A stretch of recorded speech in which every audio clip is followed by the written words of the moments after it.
जहां सबसे बड़ा हथियार बंदूक नहीं बल्कि जानकारी होती है।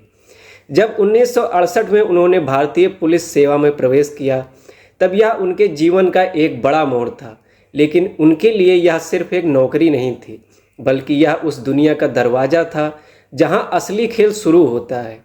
और उन्होंने जल्दी ही समझ लिया कि अगर उन्हें सच में फ़र्क लाना है तो उन्हें उस रास्ते पर जाना होगा जहां हर आदमी को खतरा होता है, जहां हर एक कदम पर खतरा हो।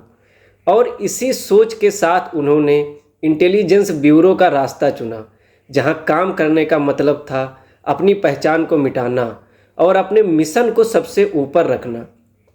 इंटेलिजेंस की दुनिया में कदम रखते ही उन्होंने खुद को पूरी तरह बदल दिया, क्योंकि यहाँ आपको सिर्फ अपने दुश्मन को हराना नहीं होता, बल्कि आपको उसके दिमाग में घुसकर उसकी सोच को समझना होता है। और यही सोच उन्हें पाकिस्तान जैसे दुश्मन देश में ले गई, जहां उन्होंने अपनी पहचान बदली, अपना नाम बदला और अपने रहन सहन को इस तरह बदल लिया कि कोई भी उन पर शक न कर सके। वह दुश्मन के बीच रहते थे, उन्हीं के साथ बैठते थे और उसी समय उनके सबसे बड़े रहस्यों को समझते थे। यह काम सिर्फ साहस का नहीं था, बल्कि यह अपने दिमाग और भावनाओं पर पूरी तरह नियंत्रण रखने का काम था, क्योंकि एक छोटी सी गलती का मतलब था सब कुछ खत्म।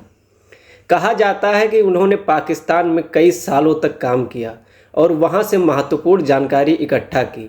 उन्होंने यह समझ लिया था कि आतंकवाद को सिर्फ हथियारों का खेल नहीं है, बल्कि यह सोच और रणनीति का खेल है। और अगर आपको इसे ख़त्म करना है तो आपको उसकी जड़ तक जाना होगा। और यही वजह थी वह सिर्फ घटनाओं पर प्रतिक्रिया नहीं देते थे,